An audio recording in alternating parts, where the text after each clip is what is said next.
तो थंबनेल पर पढ़ ही लिया होगा आपने, आज की ये खबर भी ऐसी है जिसमें आपका स्वागत नहीं किया जा सकता। देखिए आज की खबर कुछ इस तरह की निकल कर आ रही है कि जो दिल्ली में 10/11 हुआ था लाल किले के एकदम नजदीक, उसी की एक रेप्लिका हमें देखने के लिए मिली है कश्मीर में भी। दरअसल बताया जा रहा है कि जो एक्सप्लोसिव फरीदाबाद से रिकवर किया था, जिसे ट्रांसपोर्ट करके नौगाम पुलिस स्टेशन जम्मू कश्मीर ले जाया गया, उसमें कल शाम को एक विस्फोट हो जाता है। यानी ये एक एक्सीडेंट था और इसके चलते एक भयानक ब्लास्ट हुआ, जिसके वीडियोस वगैरह मैं आपको यहाँ पर नहीं दिखा सकता, लेकिन बताया जा रहा है कि ये ब्लास्ट इतना ज्यादा खतरनाक था कि इसमें 9 सिक्योरिटी पर्सनल्स वीर गति को प्राप्त करते हैं और ये भी बताया जा रहा है कि लगभग 30 के आसपास घायल हो चुके हैं। हालांकि ये नंबर्स अलग अलग मीडिया हाउसेस पर आपको अलग अलग मिलेंगे। अभी तक कोई पुख्ता जानकारी निकलकर सामने नहीं आई है, क्योंकि बताया जा रहा है कि जो घायल हुए हैं उसमें कुछ घायल ऐसे हैं जो बहुत ज्यादा गंभीर रूप से घायल हुए हैं। तो कहा जा सकता है कि ये कैजुअलिटीज और भी ज्यादा बढ़ सकती है। मैं आपको बता दूं कि ये विस्फोट इतना ज्यादा खतरनाक था कि कई किलोमीटर्स तक इसका असर देखने के लिए मिला। साथ ही अगर बात की जाए 300 मीटर के रेडियस की, तो यहाँ पर इसका इम्पैक्ट बहुत भारी भरकम रूप में हुआ है।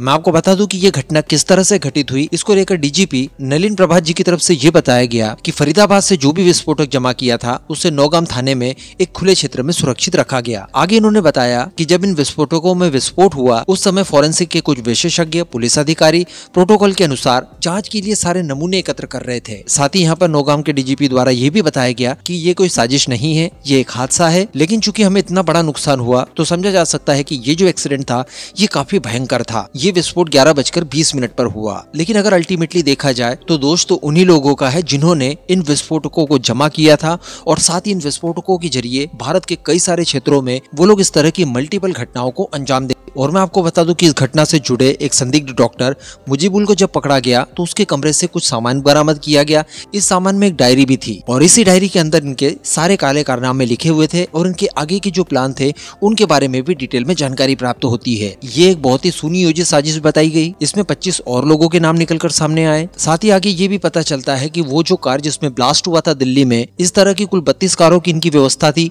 और ये इसके चलते पूरे देश को दहलाना चाहते थे। इनकी प्लानिंग दरअसल ये थी कि ये 6 दिसंबर को दिल्ली को दहलाएंगे। अब 6 दिसंबर को लेकर आप सभी को याद है वो एक विवादित ढांचा जो कि अयोध्या में था उसे डिमोलिश किया गया था। तो उसी के बदले के तौर पर ये लोग 6 दिसंबर के दिन ही इस बड़ी घटना को अंजाम देना चाहते थे। तो अल्टीमेटली जो कुछ भी हुआ, काफी कुछ चीजें हम लोगों ने रिकवर कर ली। हमारी सीक्रेट एजेंसीज ने जो भी काम किया है वो वास्तविकता में काबिले तारीफ है। लेकिन जो दिल्ली का ब्लास्ट था और साथ ही अब ये जो नया इंसिडेंस देखने के लिए मिला है ये वास्तविकता में भयंकर था।